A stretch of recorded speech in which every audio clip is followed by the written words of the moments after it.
ঝগড়া ব্লগসের আপা এখন আকাশে উড়বে, তার সাথে এটাকে তাহলে আপনারাও জয়েন হন আমাদের সাথে। তখনই বলছিলাম যে আজকে আকাশ যাও একটু খোলা তুম দিতে দাও।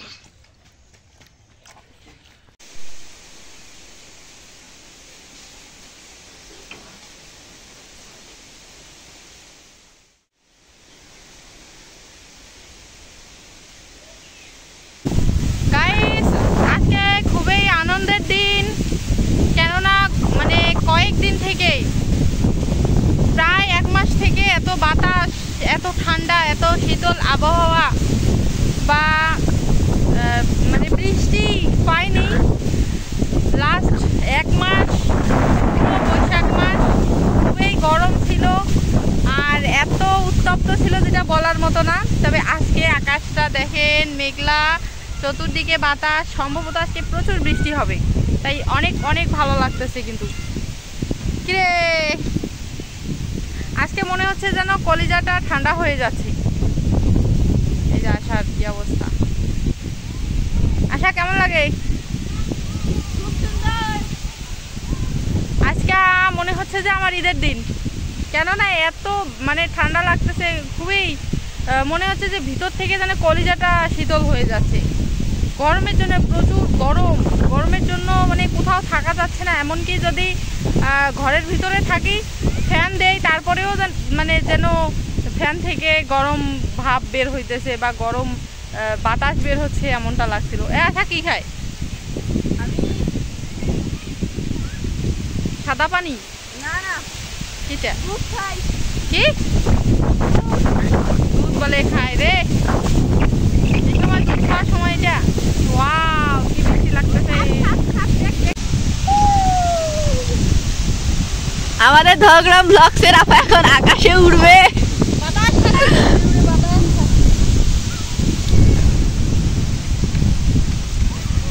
তার সাথে এটাকে দেখি তো, এটাকে দয়া করে আপনার পরিচয়টা দিন। আমার পরিচয় আমি একজন ইঞ্জিনিয়ার। নো, আমি একজন ইঞ্জিনিয়ার, আমি একজন কনস্ট্রাকশন মিস্ত্রি। আমি একজন মিস্ত্রি। ঠিক আছে, আমার এখনো বিয়ে হয়নি, আমি একটা পাত্রী চাই। আপনাদের যদি কারো কাছে থেকে থাকে এরকম কোনো, আমাদের ফেসবুকে লিংক দেওয়া আছে, যোগাযোগ করতে পারেন। আর আমাদের কিন্তু টাকা টুকা লাগবে না, শুধু একটু একটা গাড়ি দিলেই হবে। ঠিক আছে, প্রাইভেট কার। প্রাইভেট কারের দরকার। বৃষ্টি শুরু হয়ে গেল।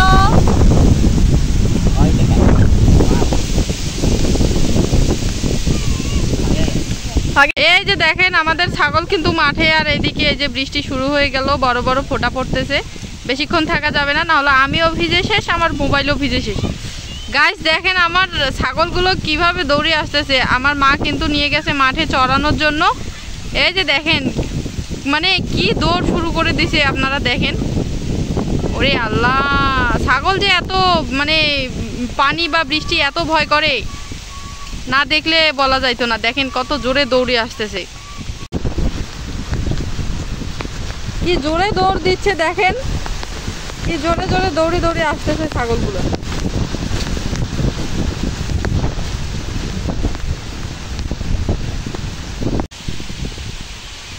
আমার একটা গাভীন ছাগল কিন্তু আছে, এই ছাগলটা কিন্তু দৌড়াতেও পারছে না বেশি বেশি করে। তবে বাকি ছাগলগুলো কিন্তু মানে খুব দৌড় দিয়ে চলে আসলো। কিন্তু গাভীন ছাগলটা আস্তে আস্তে ভিজে যাবে। যাই হোক, অবশেষে ছাগলগুলো বাড়িতে চলে আসলো। হ্যাঁ, অনেকটা রাস্তা দৌড় দিয়ে। আর আজকে কিন্তু ছাগলগুলোকে আমরা গোসল করাইছি দুপুরবেলা। আর এখন কিন্তু আমরা ছাগলগুলোকে প্রায় গোসল করাচ্ছি, প্রতিদিন না, তবে একদিন পর পর। কেননা প্রচুর গরম, প্রচুর রোদ, থাকাটা মুশকিল। তো যাক, আল্লাহ তাআলার রহমতের বৃষ্টি, আলহামদুলিল্লাহ আলহামদুলিল্লাহ। এই যে দেখেন ছাগল চলে আসছে বাড়িতে। এই পিছনের যে সাদা ছাগলটা দেখতে পাচ্ছেন, এই ছাগলটা কিন্তু গাভীন। এই যে এই ছাগলটা চলে আসছে, সব ছাগল এমন চল আম কুড়ামো। ঝড় বৃষ্টির দিন আম কুড়াইতে যে মজা, এটা বলার মতো না।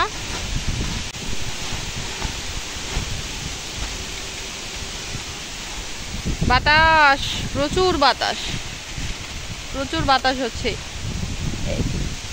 একদিনের বৃষ্টি বাতাস মনে হচ্ছে যে 1 মাস 2 মাস থেকে যে মরুভূমির মতো খা হয়ে গেছিল সেটা ঠান্ডা করে দিচ্ছে। মনে হচ্ছে পুরো পৃথিবী যেন শীতল হয়ে যাচ্ছে, এরকম একটা অবস্থা। মাটি গাছপালা সব শুকনা, একবারে ধুধু মরুভূমির মতো হয়েছিল। যাই হোক আলহামদুলিল্লাহ আজকে মাটি যেন তার প্রাণ ফিরে পেবে, গাছ যেন তার প্রাণ পাবে, আবার নতুন করে মাটিগুলো ভিজবে, ভালোই লাগতেছে অবশ্য। হ্যাঁ, এই যে আমার আম্মা দেখেন, আম্মা তো আস্তে আস্তে ভিজে গেছে, কি একটা অবস্থা। ছাগল তো দৌড় দিয়ে আসতে পারে, কিন্তু আমার আম্মা তো আর দৌড় দিয়ে আসতে পারে না।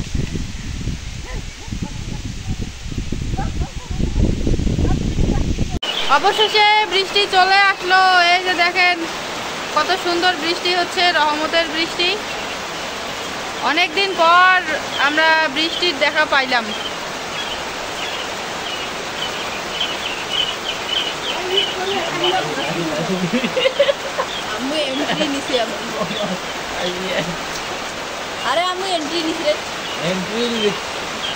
আমরা সবাই মিলে এখানে বসে বসে বৃষ্টি উপভোগ করতেছি। এই যা সামনি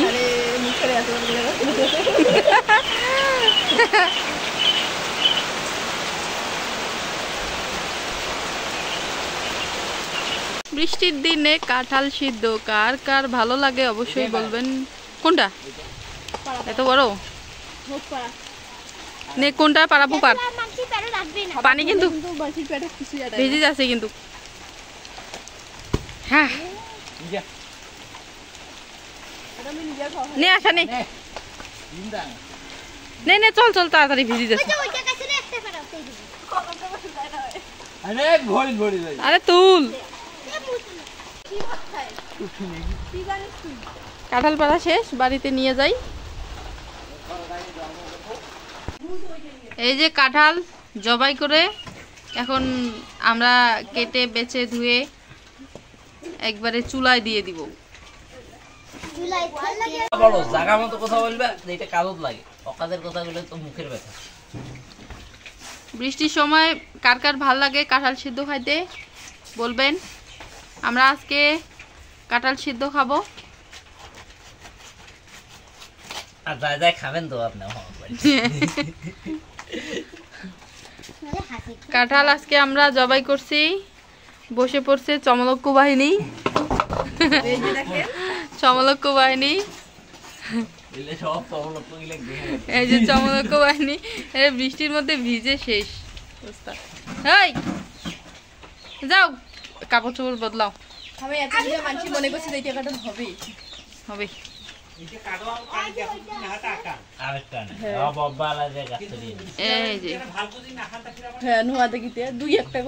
এটা কিন্তু হবে না, একটাই হবে না, যতগুলা লোক। দুই বাড়ির লোক জবাই করলো জুলমুন কাসাই। জুলমুন কাসাই। আরো ছোট ছোট করে সামনে হাতে তেল দে, সরষের তেল। কাঁঠাল কাটা বাহিনী তাদের কাজ। আপনাদের যদি কারোর লাগে এরকম তাহলে আমাদের সাথে যোগাযোগ করতে। আমি তো জীবনে প্রথম একটু কাঁঠাল কাটিছি, এরাও কাটি দেই খাওয়ার জন্য। মানুষ কি না করে অবশ্য ঠিক, আমিও 2-3 বার কাটি নাই। হ্যাঁ, এটা কিন্তু একটা শখের খাবার। অবশ্যই এটা শখের খাবার, সবাই পছন্দ করে। আর এগুলার আবার তরকারি রান্না করা যায়। যায় তো। ইলিশ মাছ কুটি বাবু, ইলিশ মাছ কিনে টাকা আছে জান। খাবার জেলা খাইতে না, জেলা না খাইতে নাই, কম নাই। এক গামলা হবে? কিন্তু এক গামলা হবে না, এতগুলো মানুষের তো হবে না। তুমি আগতে যখন কারণ পরে করি এটা টানাটানি হবে সেজন্য আমি এক একটা করে দিচ্ছি। গায়ে পাচ্ছুম না মোটা মোর ভাই সুন্দর সুন্দর দেখে দিয়ে দেবো ঠিক আছে। তো আমরা কাঁচা কাঁঠাল, এই কাঁচা কাঁঠালটা সিদ্ধ আমার মামুনিরা সিদ্ধ করছে। তো কাঁচা কাঁচা কাঁঠাল খাইতে অনেক সুস্বাদু। এখানে আবার ওই বিভিন্ন ধরনের মশলা জাতক জিনিস এখানে মিশানো হয়েছে। তো এই দেখেন সুন্দর কালার কোয়ালিটি, যে এটা কিন্তু খাইতে খুব সুস্বাদু। তা আমরা সবাই মিলেই একটু মজাদার খাওয়া খাচ্ছি এখানে। তোমার কিছু বলো। তাহলে আপনারাও জয়েন হন আমাদের সাথে। তখনই বলছিলাম যে আজকে আকাশটা মেঘলা, বৃষ্টির দিন, এই জন্য কাঁঠাল সিদ্ধ করা হচ্ছে। আপনারা দেখলেন আমরা কাঁঠাল বৃষ্টির মধ্যে পাড়িয়ে আনলাম, তারপর হচ্ছে কাটা বাছা করে এই যে সিদ্ধ হয়েছে, এখন হচ্ছে খাইতেছি সবাই মিলে। সেই স্বাদ হয়েছে কিন্তু। একটা কাঁঠাল আমি রং গাড়ি দিই। তারপরে এবার তুই কর মসুরি কষাই মন কষাই ডেমো গেলা দেব। আমার ছোট বোন আসামনি অনেক সুন্দর পঙ্গপালের দল আইসেছে। বসো সবাই খাও। এদিকে এই খাও খাও। এদিকে খাও। এই যে আসে আর ভেলেঙ্গি পাগলি যাচ্ছে। হাত ধোয়া আছে, হাত তুই বলতে কি এক ঝলক দিয়ে হয়েছিল কেমন বুঝেছে।